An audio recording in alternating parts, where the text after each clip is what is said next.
Welcome back to more Euro Fantasy content, and this time it's ahead of Matchday 2.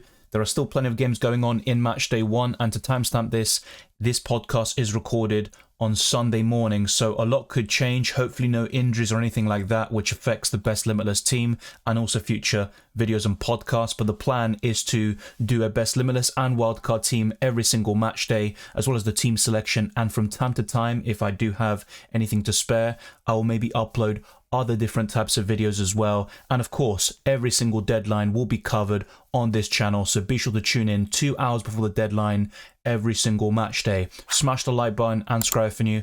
RMS to get this video to the 200 likes on YouTube, and also to keep on pushing now towards 25,000 subscribers. Thank you to those that support the channel and helped me reach 24,000 during the deadline stream for Matchday 1. You can see the league code on screen, JCRHjQ. And there's an auto-join link in the description below on Spotify and YouTube. Check all the other links in the description below, and a massive shout out to the new patrons and channel members. I also gifted 10 memberships during the deadline stream, and I'll be doing the same thing every single month. Without further ado, let's jump straight into it.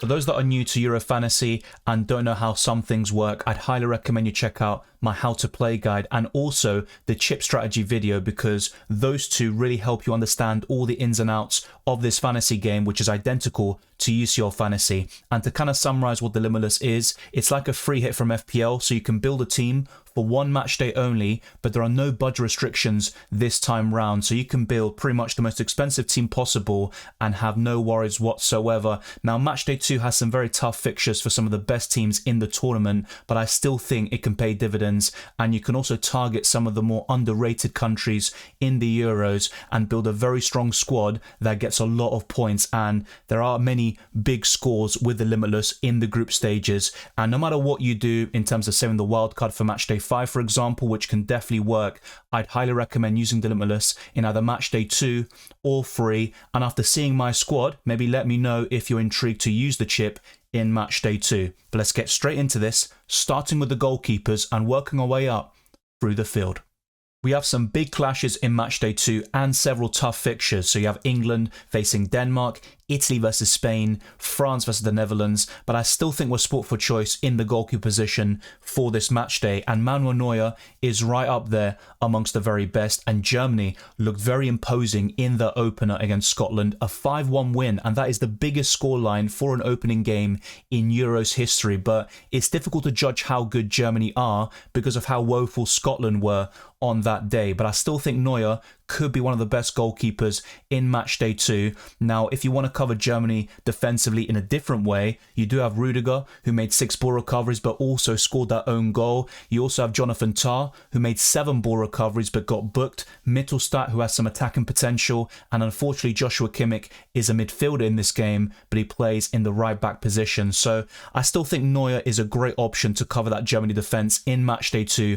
But generally speaking, if you're not using the Limitless, I'd much rather go for Jonathan Tah or Mittelstadt, who have a far better value for money, but of course on the Limitless that isn't too relevant. Now, the second goalkeeper I'm going for is Diogo Costa, who hasn't played yet at the time of this recording. He faces Turkey in Matchday 2 and Portugal only considered twice in the qualifiers, and Diogo Costa's record for the Portuguese national team is very impressive, despite the fact that Portugal have lost 2 out of the last 4 friendlies, and that isn't really good form going into the Euros. But I'd expect them to start strongly against Czech Republic, who are a decent team, and Turkey. They have the potential and they've got some quality players, but I'm not sure if they'll get the job done there against Portugal, and I think a clean sheet is very likely there for one of the favourites in the competition. But if you don't want to double up on Portugal's defence, or you just want a different goalkeeper, you have Livakovic against Albania, and you might be put off by the fact that Spain destroyed Croatia in the scoreline by a 3-0 margin, and I think Croatia were quite unlucky not to score a few goals, but defensively they were very shaky, and that youthful Spanish attack really destroyed them, particularly the midfield, and I'd say the defenders as well. I don't think they had any protection whatsoever, but it doesn't feel with confidence to go for a Livakovic or even a Gvardiol in this Limitless team in Matchday 2. But they are facing Albania, and I think they scored the fewest goals in the qualifiers, but they also scored the quickest goal in Euros history against Italy before the Italians, the winners of the Euro 2020 competition, ended up winning that game 2-1. But these are the two goalkeepers I'm going for. If you want to go in a different direction as well, you have Lunin against Slovakia, and I think those four are probably the best goalkeepers in terms of the fixtures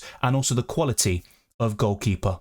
All reports indicate that Trent Alexander-Arnold will start against Serbia in Matchday 1, and by the time you watch this video or listen to the podcast, you would have seen the result and if Trent starts or not, but I'm a bit doubtful if he does get the nod over the likes of Gallagher and Mainu in Matchdays 2 and 3, so this is a risky pick, and if you want to go for a safer England defensive option, then John Stones or Mark Gay might be better alternatives, and we could even see Luke Shaw start in Matchday 2, so watch this space, but I've gone for Trent Alexander-Arnold at the moment, and Denmark isn't an easy fixture, so this is a very risky pick. I certainly wouldn't double up on the England defence in Matchday 2, but perhaps that could be an option for Matchday 3 against Slovenia, despite the fact that they're in great form in 2024. But I've gone for Trent Alexander-Arnold. He's out of position in a positive sense, playing in the midfield. He creates a lot of chances, and on his day, he's simply brilliant. The long passes, the vision, and the crosses are all top quality, and he can take set pieces, both corners and free kicks. But moving on to other defender options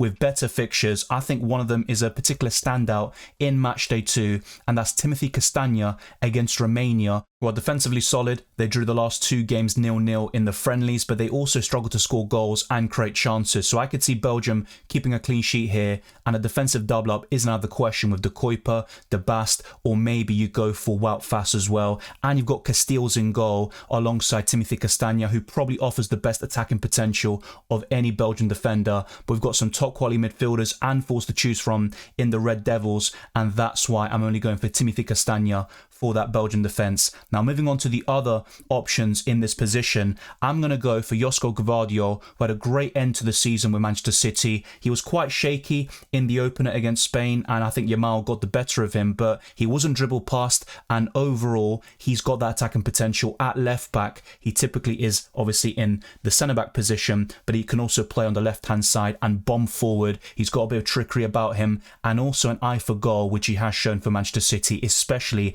in the crucial matches towards the very end of the Premier League season. So I think he could be a good option against Albania, but after that showing against Spain, I wouldn't go for a defensive double up here for Croatia. But if you are confident of a clean sheet, I could think of worse things to do than doubling up on that Croatian defence, and I think Livakovic in goal and Gvardiol would be my two favourite ways of covering Croatia there. Now the fourth defender is the most expensive defender in the game, and also one of the most template picks, and that's going to be Joao Cancelo, who has 27% ownership, and I think he's a very good option. I know in recent friendlies Joao Cancelo has been benched on occasion and also being subbed off early, but I think it will be Diogo Dalot or Nuno Mendes who mainly rotate in the fullback positions, while Joao Cancelo starts either on the left or on the right depending on who starts alongside him, and I think he's the best way of covering Portugal defensively, with maybe the exception of Diogo Costa in goal. But in terms of defenders for Portugal, I still think Cancelo is right up there, and he's probably the top option, even compared to other premiums like Frimpong, Dumfries, and also Theo Hernandez, who is also very close to making this team.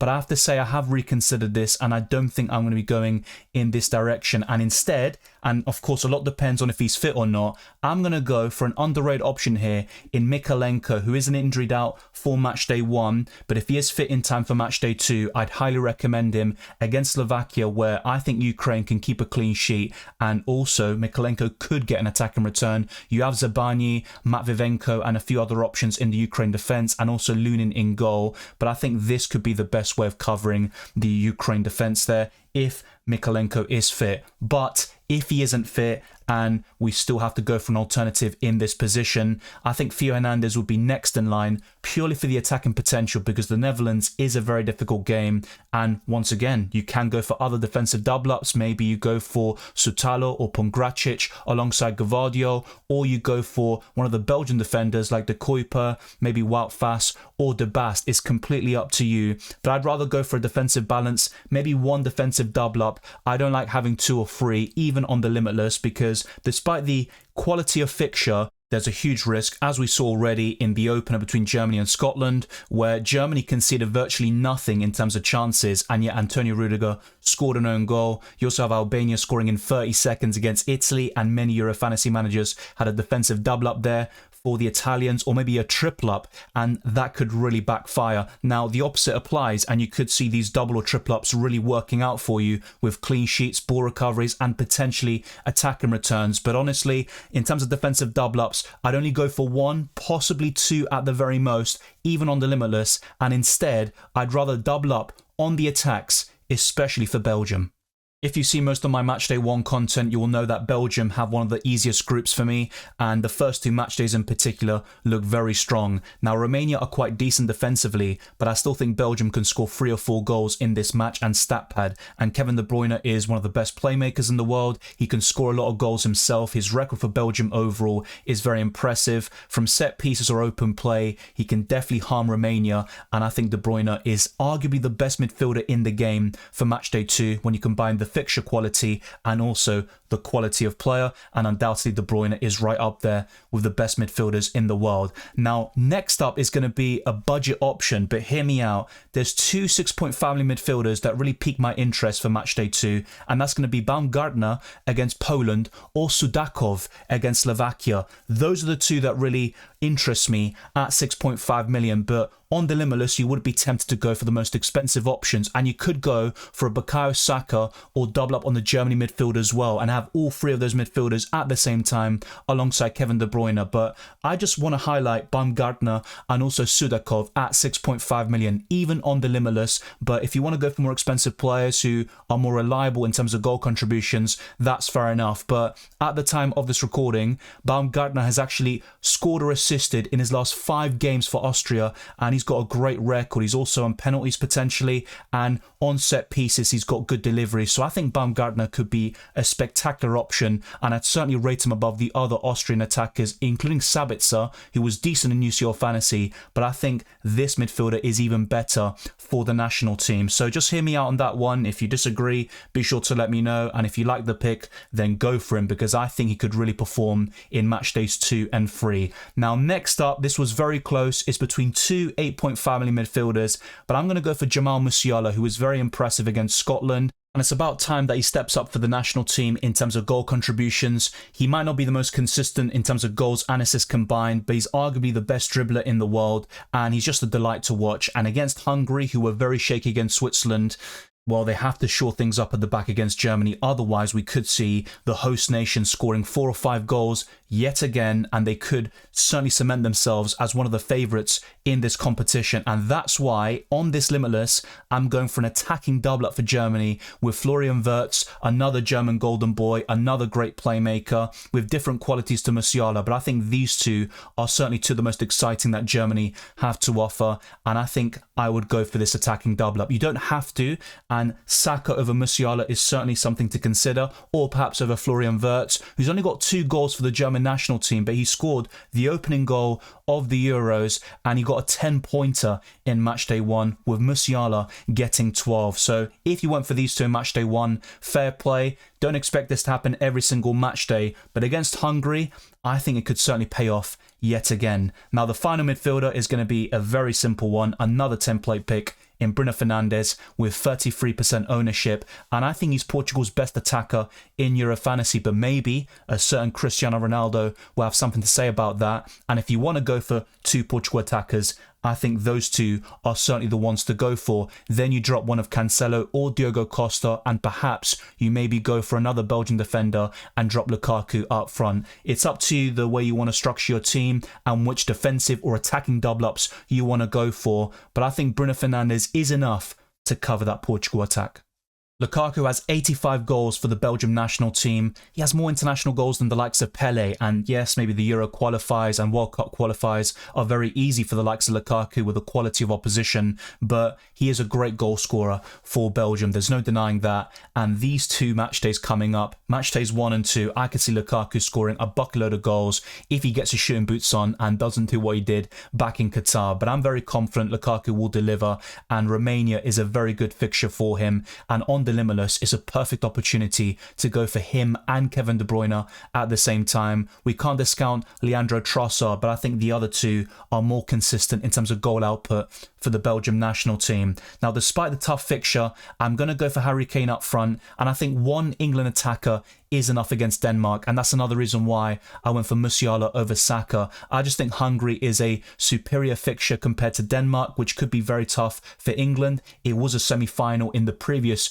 Euros tournament, which England ended up winning in extra time. But I think Harry Kane, being on penalties, and his record for Bayern Munich and England is spectacular. Also in the Premier League with Tottenham Hotspur, Harry Kane always delivers in terms of goals, and I think this could be another opportunity for him to get one, possibly two attacking contributions, and I think he's going to be a good option. Now, in isolation, I do recognise that Cristiano Ronaldo is probably better than Kane because the fixture is easier, but then you've also got that defensive double up for Portugal and Bruno Fernandes in the midfield. So I like this balance, and that's why I've gone for Harry Kane up front. And I'm also going to go for Kylian Mbappe against the Netherlands. He has a slight doubt for Matchday 1 because of illness, but I'm fairly sure he's going to play, and we'll find out by the end of tonight. And Kylian Mbappe, I think, can deliver against the Netherlands, despite the fact that it's a tough fixture, and this 50-man squad offers you a bit of everything. And just to make it very clear, by the way, if Mykolenko is fit, I would consider him over Theo Hernandez, so that's something else you could change.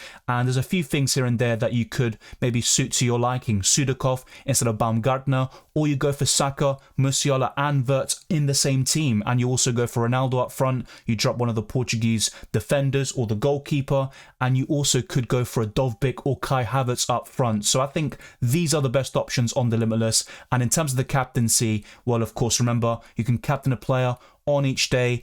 And in Matchday 1, we had 5 shots of the captaincy because Germany versus Scotland was played on Friday and it was on a different day to everything else. We're going to have 4 shots of the captaincy in Matchday 2. And if we sort things out and we go for the first set of games, which will be on the 19th of June, it's going to be quite difficult, but I think I'd go for a German attacker, and I think Wirtz would be my pick. Then on the 20th of June, I'd likely go for Harry Kane. On the 21st, it's also a very difficult decision, but I believe I'd go for Kylian Mbappe. And on the 22nd, you're also stacked in terms of options. You've got Bruno Fernandes, De Bruyne and Lukaku, but I'd likely go for one of Lukaku or Kevin De Bruyne.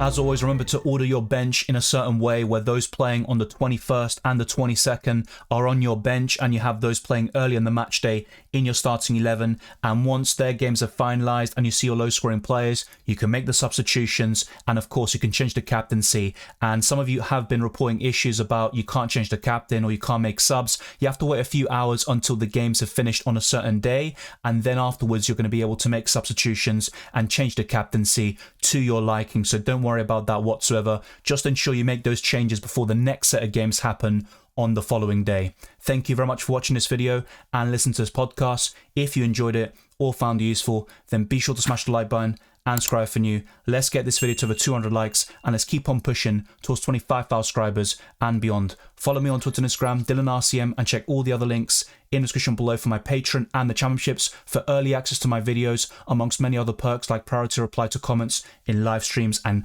videos. Also check out the Discord server, which covers every single fantasy game like FPL, UCL Fantasy, World Cup Fantasy, and of course the Euros. There's also my Spotify. Be sure to follow me on that platform and also give me a 5-star rating if you enjoyed the content. I wish you all the best of luck for match days 1, 2 and the rest of the tournament, and I'll see you next time.